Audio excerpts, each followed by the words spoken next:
Hello, welcome again to this particular session. And in the last session, we have had a little bit of discussion with respect to financial statement. Now we are going to stress the discussion to some further heights. तो बेटा अब हम इस particular session में आगे की चर्चा करेंगे. अब जैसा कि आप सब लोगों को मालूम है कि कंपनीज एक्ट 2013 के मुताबिक जितनी भी कंपनीज हैं उनको शेड्यूल 3 के मुताबिक अपनी फाइनेंशियल स्टेटमेंट्स बनानी है. और सब लोगों को ये भी मालूम है कि शेड्यूल 3 में, आप लोगों को मालूम तो है ना, या मैं ऐसे ही बोले जा रहा हूँ. एनीवे, शेड्यूल 3 के मुताबिक जितनी भी फाइनेंशियल स्टेटमेंट बनाई जाएंगी वो वर्टिकल फॉर्मेट में बनाई जाएंगी. यानी कि जो बैलेंस शीट है वो पार्ट 1 में उसका फॉर्मेट दिया गया है. और इसी तरह से बाद में हम देखेंगे कि जो पार्ट 2 है उसमें statement of profit and loss का फॉर्मेट दिया है. इसका मतलब अब एक बात साफ है, जहाँ तक सवाल है शेड्यूल 3 का, जितनी भी कॉरपोरेट एंटिटीज़ हैं, जितनी भी कंपनीज़ हैं, बेटा अब मैं नॉन कॉरपोरेट एंटिटीज़ की बात ही नहीं करूँगा. नॉन कॉरपोरेट एंटिटीज़ अब आप भूल जाओ, जो आपने इससे पहले के लेवल्स पे करा था, जहाँ आप टी शेप में अकाउंटिंग करते थे. अब हम उनकी कोई बातचीत नहीं कर रहे हैं, हम सिर्फ कॉरपोरेट एंटिटीज़ के संबंध में बातचीत करेंगे. शेड्यूल 3 ये कहता है जितनी भी कंपनीज़ हैं वो शेड्यूल 3 में दिए हुए फॉर्मेट्स के मुताबिक, यानी कि वर्टिकल फॉर्मेट्स में दिए हुए फॉर्मेट्स के मुताबिक अपनी फाइनेंशियल स्टेटमेंट्स को बनाएंगे. लेकिन जैसा कि मैंने कहा, अभी हाल ही में कुछ अमेंडमेंट्स आई हैं. अब कुछ टाइम पहले जो ये फॉर्मेट्स आए थे, तो उस फॉर्मेट में हमें सिर्फ ये कहा गया था कि जितनी भी कंपनीज़ हैं वो शेड्यूल 3 में दी हुई फॉर्मेट्स के मुताबिक अपनी फाइनेंशियल स्टेटमेंट बनाएंगे. लेकिन अभी हाल ही में, करेक्ट, अभी हाल ही में 6 अप्रैल 2016, शायद 6 अप्रैल 2016 को अभी एक और अमेंडमेंट आई है. और इस अमेंडमेंट के मुताबिक अब पोजीशन क्या है, ज़रा ये समझने की कोशिश करें. अभी आपको ये लिखना नहीं है, ये मैं रफ में लिख रहा हूँ बेटे. एक तो है शेड्यूल 3.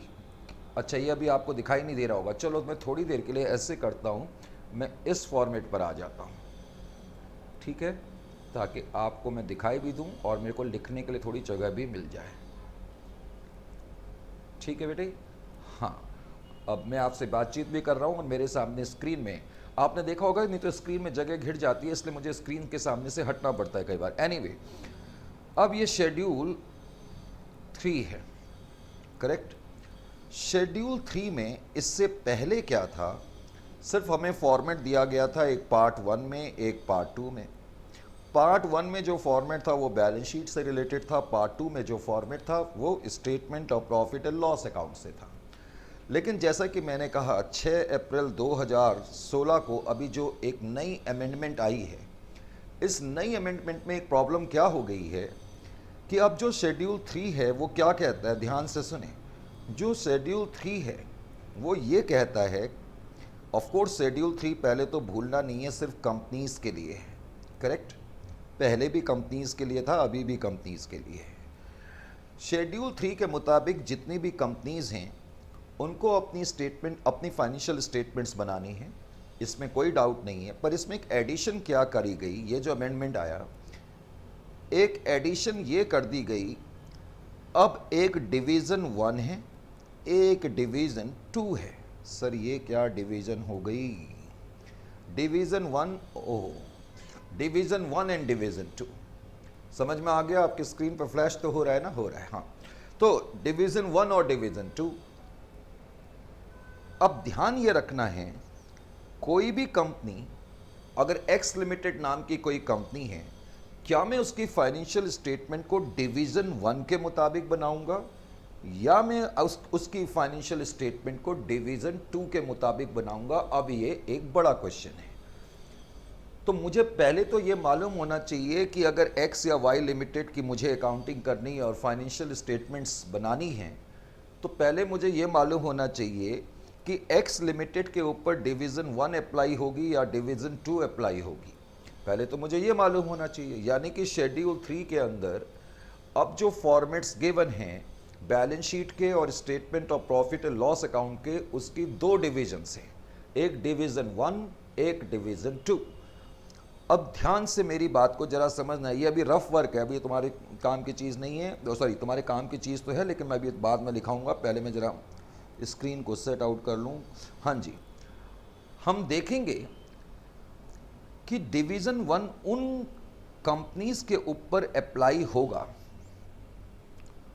बल्कि पहले मैं यूं कहूंगा कि डिवीज़न 2 उन कंपनीज के ऊपर, यह भी रफ वर्क है आप चिंता मत करें, डिवीज़न 2 उन कंपनीज के ऊपर अप्लाई होगा जिनको इंड एएस फॉलो करने हैं। नाम सुना है ना, Ind AS, Indian accounting standard follow कर रहे हैं। और डिवीज़न 1 उन कंपनीज के ऊपर लागू होगा जिनको सिर्फ अकाउंटिंग स्टैंडर्ड फॉलो करने हैं। बेटे जब हम अकाउंटिंग स्टैंडर्ड बोलते हैं, जब हम अकाउंटिंग स्टैंडर्ड बोलते हैं तो इसका मतलब है एग्जिस्टिंग अकाउंटिंग स्टैंडर्ड। प्रॉब्लम क्या है, आज के दिन में इंडिया में 2 सेट्स ऑफ अकाउंटिंग स्टैंडर्ड चल रहे हैं।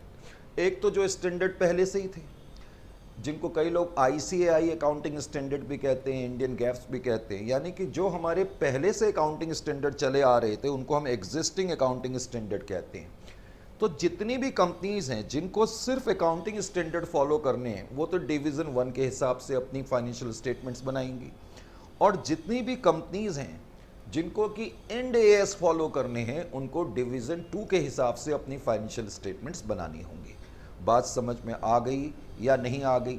तो सर हमें ये कैसा पता लगेगा कि एक्स लिमिटेड को डिवीज़न 2 या डिवीज़न 1 से अकाउंटिंग करनी है? यानी कि आप ये पूछना चाहते हैं कि आपको ये कैसे पता लगेगा कि जो एक्स लिमिटेड नाम की कंपनी है उसको इंड एएस फॉलो करने हैं या नहीं करने हैं? पहले तो मैं एक बात यहीं पर ख़त्म कर दूं, आपको ये पता करने की ज़रूरत ही नहीं पड़ेगी, क्वेश्चन तुम्हें खुद ही दे देगा, लेकिन फिर भी नॉलेज सेक के लिए तुम्हें मालूम होना चाहिए। यानी कि अगर हमें ये पता लग जाए कौन कौन सी कंपनीज हैं जिनको इंड एएस फॉलो करने हैं, अगर हमें ये पता लग जाए कौन कौन सी कंपनीज हैं जिनको इंड एएस फॉलो करने हैं, करेक्ट, तो हमें ऑटोमेटिकली ये पता लग जाएगा कि वो कौन सी कंपनीज हैं, वो कौन सी कंपनीज हैं जिनको इंड एएस फॉलो नहीं करने हैं। सीधे सी मैटर है।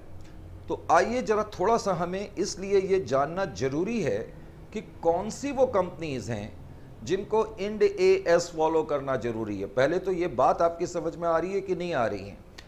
अब हुआ क्या, इससे पहले कि मैं आगे बढ़ूं, जितनी भी कंपनीज हैं जिनको कि एग्जिस्टिंग अकाउंटिंग स्टैंडर्ड फॉलो करने पड़ेंगे, यानी कि जिसको हम बोलते हैं companies accounting standard rule, companies accounting standard rule 2006, वो कंपनीज जो इस एक्ट की कॉम्प्लायंस में आएंगी, यानी कि ऐसी कोई भी कंपनी जिसको कि अकाउंटिंग स्टैंडर्ड फॉलो करने यानी कि एग्जिस्टिंग स्टैंडर्ड फॉलो करने हैं, तो इनडायरेक्टली इसका मतलब है that company is following under companies standard rule 2006। और कोई भी कंपनी जिसको इंड एएस फॉलो करने हैं, इसका मतलब that is following under companies Indian accounting standard rule 2015। समझ में आया? यानी कि कोई भी कंपनी जो इंड एएस फॉलो करती है तो हम कहेंगे इनफैक्ट इंड एएस उस कंपनी को फॉलो करना पड़ेगा जो companies Indian accounting standard rule 2015 के अंडर आएगी। और कोई भी कंपनी उसको एग्जिस्टिंग अकाउंटिंग स्टैंडर्ड फॉलो करने पड़ेंगे जो कंपनीज अकाउंटिंग स्टैंडर्ड रूल 2006 के तहत आएगी। तो सिंपल वर्ड्स में हमें यह पता होना चाहिए कि कौन सी कंपनी है जिनको कि इंड एएस फॉलो करने हैं, तो हमें ऑटोमेटिकली पता लग जाएगा कौन सी वो कंपनी है जिनको इंड एएस फॉलो नहीं करने हैं। करेक्ट? तो इस चीज को कैसे देखा जाए, आइए इसको जरा समझने की कोशिश करते हैं। करेक्ट? तो सबसे पहले किसी कारण से आपके लिए यह जानना, जैसा कि मैंने कहा, बहुत जरूरी हो गया है कि कौन सी वो कंपनीज है जिनको अकाउंटिंग स्टैंडर्ड फॉलो करने हैं और कौन सी वो कंपनीज है जिनको इंड एएस फॉलो करना है। तभी आप प्रिपरेशन ऑफ फाइनेंशियल स्टेटमेंट को अच्छी तरीके से समझ सकते हैं। इस बात को पहले तो ये बात समझ में आ गई, और अगर ये बात समझ में आ गई, जैसा कि तुमने देखा कि अगर मैं जब सामने आपकी स्क्रीन पर रहता हूं तो स्क्रीन थोड़ी जगह घेर लेती है, तो इसलिए मेरे को थोड़ा ज़्यादा स्पेस चाहिए। 2 मिनट के लिए मैं आपके पास से गया और फिर मैं आता हूं। ठीक है, अब मेरी आवाज़ आपको सुनाई दे रही है, चिंता मत करें। अब मुझे लिखना भी है, बहुत सारा लिखना है। आइए तो पहले तो हम ये देखें कि कौन सी कंपनीज हैं जिनको इंड एस फॉलो करना है। करेक्ट, ध्यान से सुने। तो इसके अंदर मैंने जो पहले तो लिखा, मैंने क्या लिखा, अच्छा इंड एस का मतलब तो आप सबको मालूम है ना। वैसे तो हम बाद में ये इंडियन अकाउंटिंग स्टैंडर्ड के बारे में पढ़ेंगे, और जब आप अकाउंटिंग स्टैंडर्ड्स के बारे में पढ़ेंगे यानी कि उसमें आप एक एग्जिस्टिंग अकाउंटिंग स्टैंडर्ड के बारे में भी पढ़ेंगे और थोड़ा इंडियन अकाउंटिंग स्टैंडर्ड के बारे में भी पढ़ेंगे। बेटे इंडियन अकाउंटिंग स्टैंडर्ड का सिंपल वर्ड्स में मतलब है IFRS मर्ज्ड अकाउंटिंग स्टैंडर्ड, यानी कि इंटरनेशनल फाइनेंशियल रिपोर्टिंग स्टैंडर्ड को मर्ज करते हुए स्टैंडर्ड्स। तो जितने भी अकाउंटिंग स्टैंडर्ड्स हैं जो कि कंपेटेबल है IFRS के, उसको हम इंडियन अकाउंटिंग स्टैंडर्ड कहते हैं। आज के दिन में इंडिया में 2 सेट्स ऑफ अकाउंटिंग स्टैंडर्ड्स चल रहे हैं। Is it clear to you? आज के दिन इंडिया में 2 सेट्स ऑफ अकाउंटिंग स्टैंडर्ड्स चल रहे हैं। चलो मैं आपको थोड़ी सी बात चली पड़ी है तो मैं थोड़ा सा बता दूं। यहाँ पर लिखो, at present there are 2 sets of accounting standards, 2 sets of accounting standards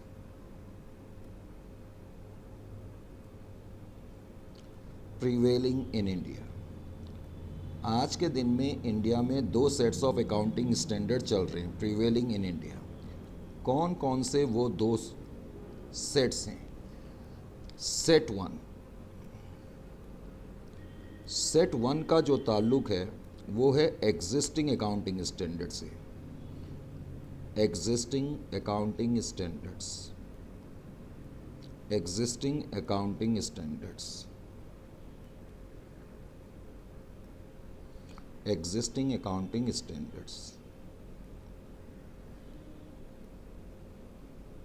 correct. जो एग्जिस्टिंग अकाउंटिंग स्टैंडर्ड्स हैं वो किसने बनाए हैं? ICI ने बनाए हैं। करेक्ट। ICI अकाउंटिंग स्टैंडर्ड बनाता है। उसके बाद अकाउंटिंग स्टैंडर्ड बनाने के बाद फिर हम क्या करते हैं, मिनिस्ट्री ऑफ कॉरपोरेट अफेयर्स और उसकी एक साथ में बॉडी है जिसको कि तुम लोग नेकास के नाम से जानते हो। हालांकि ये सब चीज़ें हम अकाउंटिंग स्टैंडर्ड्स में पढ़ाते हैं।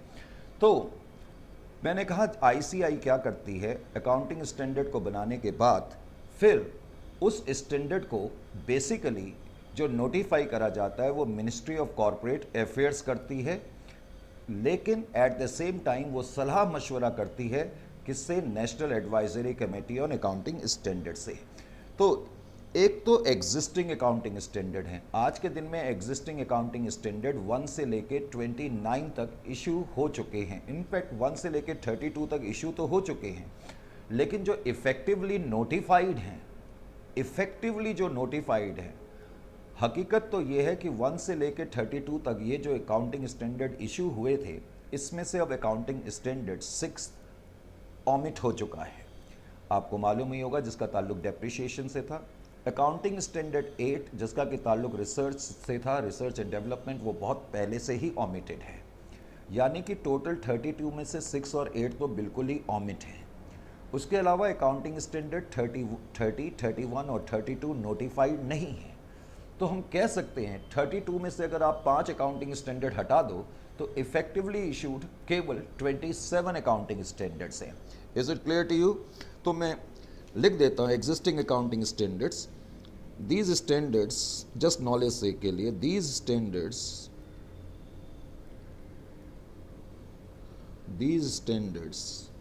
Have been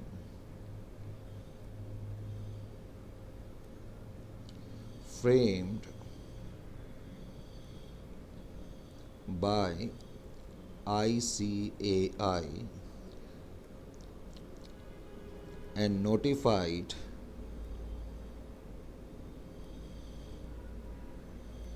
by Ministry of Corporate Affairs, Ministry of Corporate Affairs, Ministry of Corporate Affairs after having mutual consensus after having mutual consensus with NACAS NACAS। मेरे नकास का मतलब है national advisory committee, national advisory committee, national advisory committee on accounting standards, on accounting standards.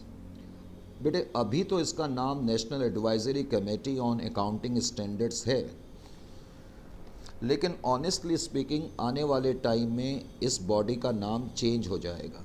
Future में इसका नाम जो होगा वो नेफ्रा हो जाएगा, नेशनल फाइनेंशियल रिपोर्टिंग अथॉरिटी, लेकिन अभी इसका नाम नेकास ही है, लेकिन जो फ्यूचर में होने वाला है वो मैंने अभी आपको बता दिया। करेक्ट। तो सिंपल वर्ड्स में जो एग्जिस्टिंग अकाउंटिंग स्टैंडर्ड है वो आईसीआई ने इशू करे हैं, और आईसीआई ने जो ये स्टैंडर्ड इशू करे बहुत पहले से इशू करे थे।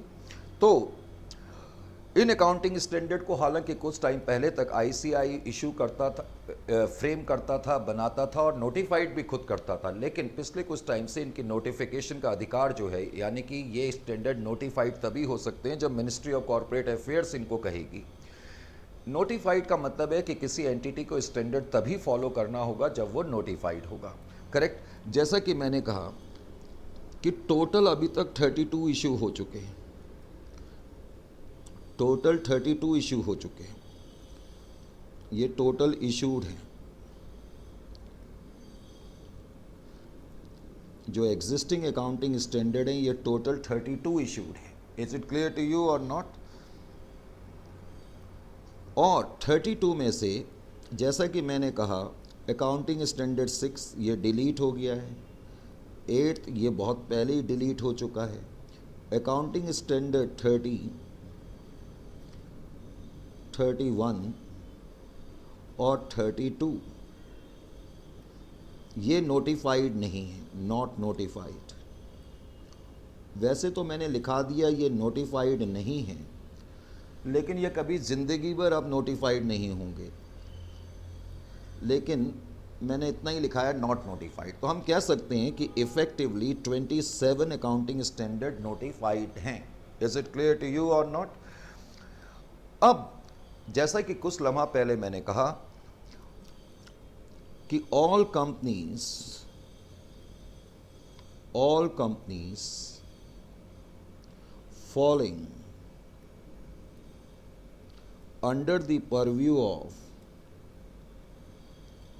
अंडर द परव्यू, परव्यू का मतलब है बेटे दायरे, under the purview of companies accounting standard rule 2006 shall have to follow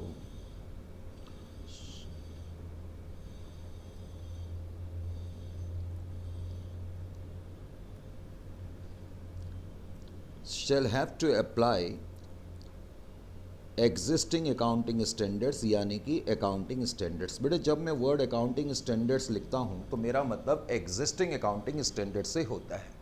ये बात समझ में आ गई? जितनी भी एग्जिस्टिंग कंपनीज़ हैं, जितनी भी कंपनीज़ हैं जो कि कंपनीज़ अकाउंटिंग स्टैंडर्ड रूल 2006 के दायरे में आएंगी, उनको तो एग्जिस्टिंग अकाउंटिंग स्टैंडर्ड फॉलो करने पड़ेंगे।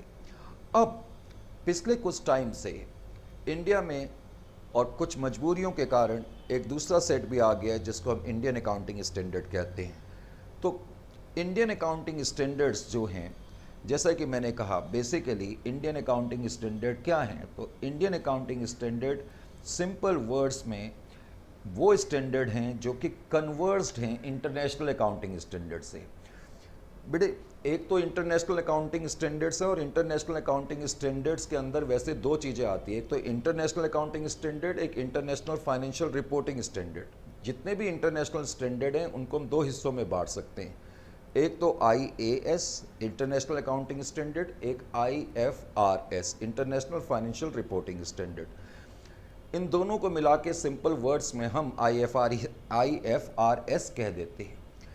तो पिछले कुछ टाइम से ये एक मुहिम चल रही थी कि we should become compatible to Indian accounting standard, we should become compatible to the IFRS। तो इंडिया ने क्या करा, कुछ टाइम पहले हमने ये डिसाइड करा कि हम भी अब IFRS कंपैटिबल हो जाएं। तो ये सब गहरी चर्चा लेकर हम अकाउंटिंग स्टैंडर्ड के सेक्शन में करेंगे। अभी मैंने सिर्फ और सिर्फ इतना बताया कि एक दूसरा सेट भी है जिसको हम IFRS कंपैटिबल स्टैंडर्ड्स बोलते हैं, यानी कि इंड AS बोलते हैं। तो अब मैंने थोड़ा सा सेट 2 के बारे में लिख तो दिया, सेट 2, ताकि तुम्हें थोड़ा सा इस चैप्टर को समझने में आसानी हो। Set 2 deals with Indian accounting standards, Ind AS जिसको हम बोलते हैं, इंडियन अकाउंटिंग स्टैंडर्ड्स।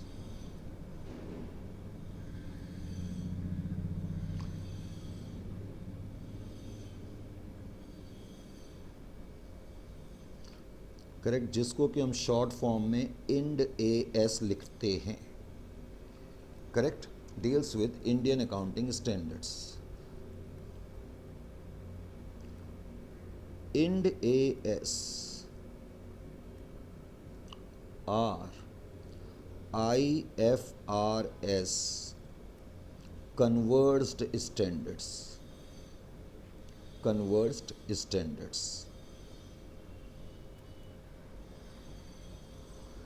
बस अभी मैंने ज़्यादा नहीं बताया क्योंकि मैंने कहा ये अकाउंटिंग स्टैंडर्ड का पार्ट है।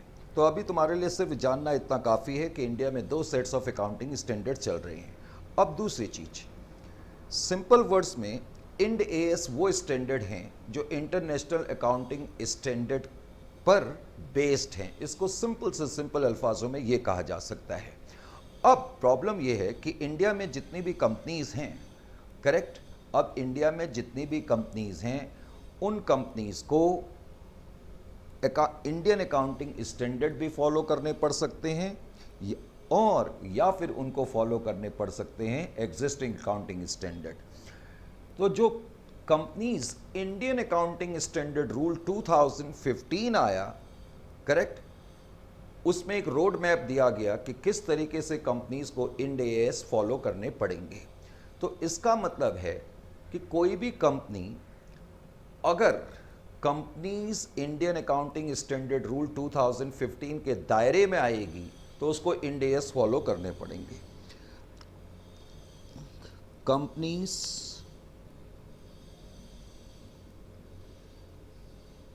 falling under the purview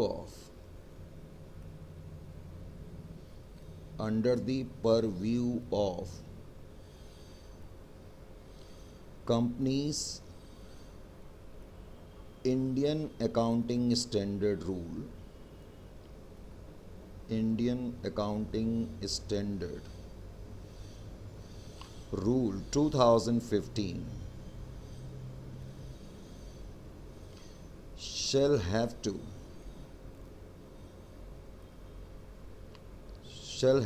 follow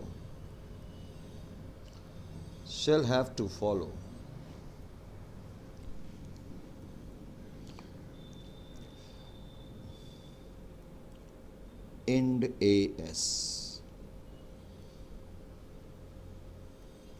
समझ में आया? अब इस रूल में क्या कहा गया?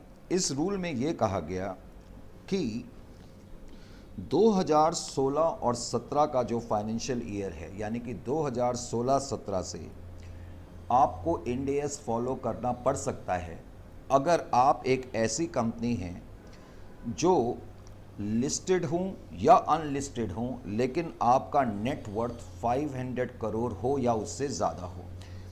तो इंड AS कौन सी कंपनीज को फॉलो करना पड़ सकता है? आइए जरा ये समझने की कोशिश करें। एप्लीकेबिलिटी,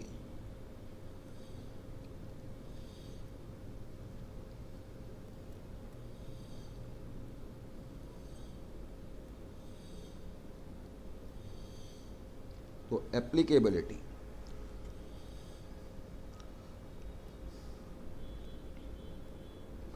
2016 and 17, 1/4/2016 से लेके 31/3/2017 की फाइनेंशियल स्टेटमेंट आपको इंड एस को फॉलो करते हुए बनानी पड़ेंगी। अगर आप एक ऐसी कंपनी हैं लिस्टेड या अनलिस्टेड कंपनीज, आप लिस्टेड हो और अनलिस्टेड हो,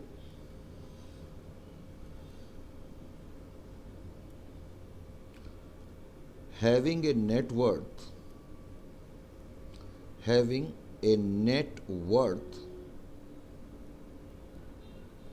of 500 crores और मोर, तो कोई भी ऐसी कंपनी जो लिस्टेड हो या अनलिस्टेड हो, उसका नेटवर्थ अगर 500 करोड़ है या 500 करोड़ से ज़्यादा है तो इसका मतलब उसको इंड एस फॉलो करना पड़ेगा।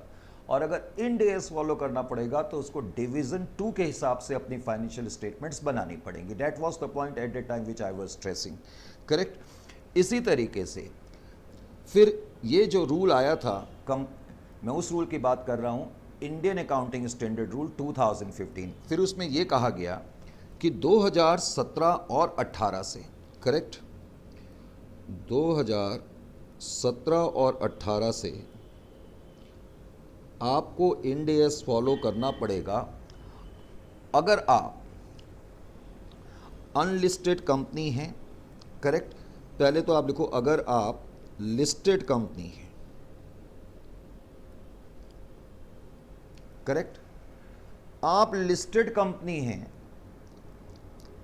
आपका टर्नओवर जो है चाहे 1 करोड़ हो, चाहे 500 करोड़ हो, चाहे 1000 करोड़ हो, आप 2017 और 18 की फाइनेंशियल स्टेटमेंट आपकी जो बनेंगी इंड एस के हिसाब से बनेंगी। बात समझ में आ गई।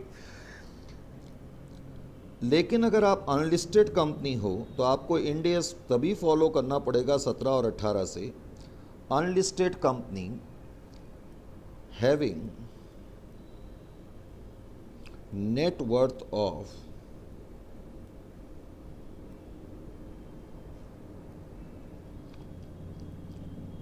250 crores or more,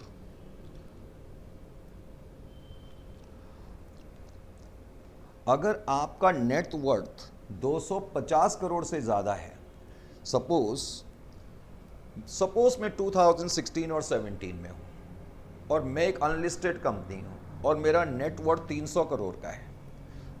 अगर मैं अनलिस्टेड कंपनी हूँ और मेरा नेट वर्थ 300 करोड़ का है तो 2016 और 17 से मुझे इंड एस फॉलो नहीं करने हैं। लेकिन अगर मैं 2017 और 18 में हूँ और मेरा मेरा नेटवर्थ जो है वो 300 करोड़ है, तो तब मुझे इंड एस फॉलो करने पड़ेंगे। समझ में आया। उसके अलावा holding and subsidiary, holding and subsidiary and associate of above, ये वाली लाइन 2016 और 17 के लिए भी एप्लीकेबल है और 2017 और 18 के लिए भी है। तो अगर मुझे इंड एस फॉलो करना है और मेरी कोई होल्डिंग कंपनी है तो उसको भी इंड एस फॉलो करना पड़ेगा, या मेरी कोई सब्सिडियरी कंपनी है उसको भी इंड एस फॉलो करना पड़ेगा। समझ में आया कि नहीं आया।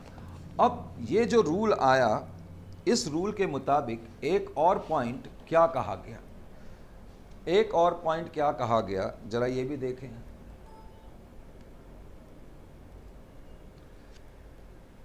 इसके मुताबिक जो रूल आया तो उस रोड मैप में अगला पॉइंट क्या कहता है, जरा इसको भी देखें।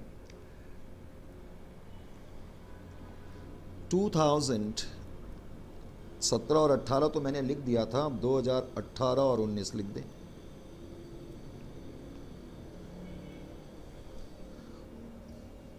शेड्यूल्ड कमर्शियल बैंक्स,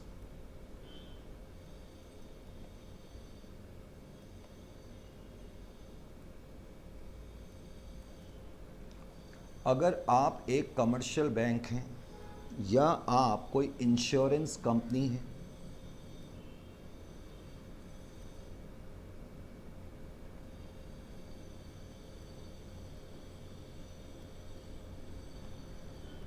या आपकी कोई होल्डिंग है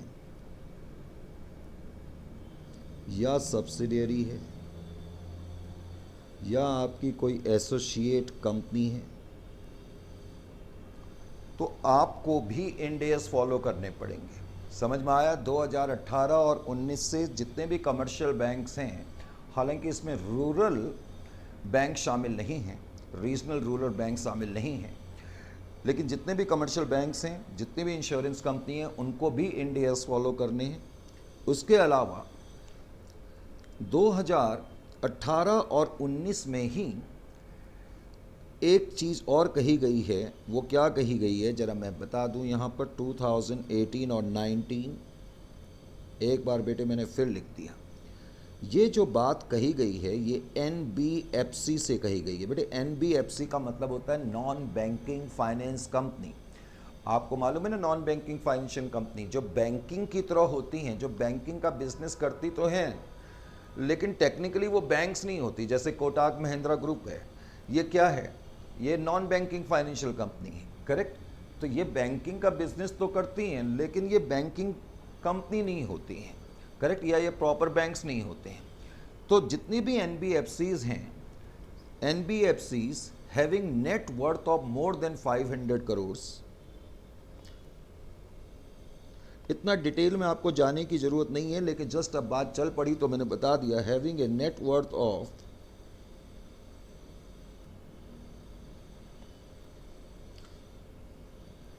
500 करोड़ और मोर,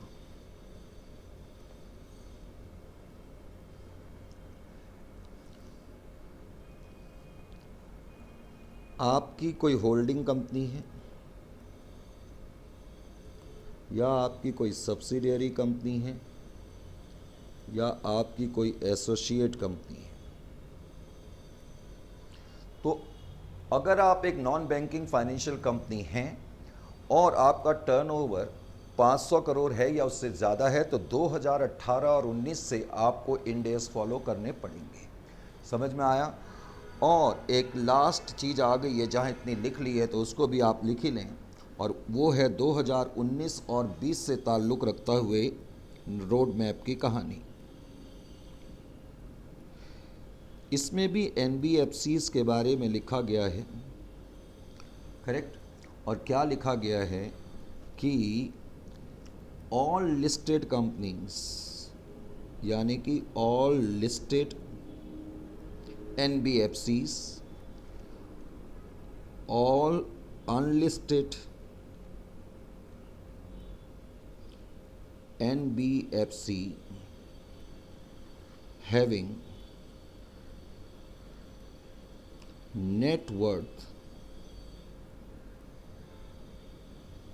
of 250 crores और लेस, करेक्ट।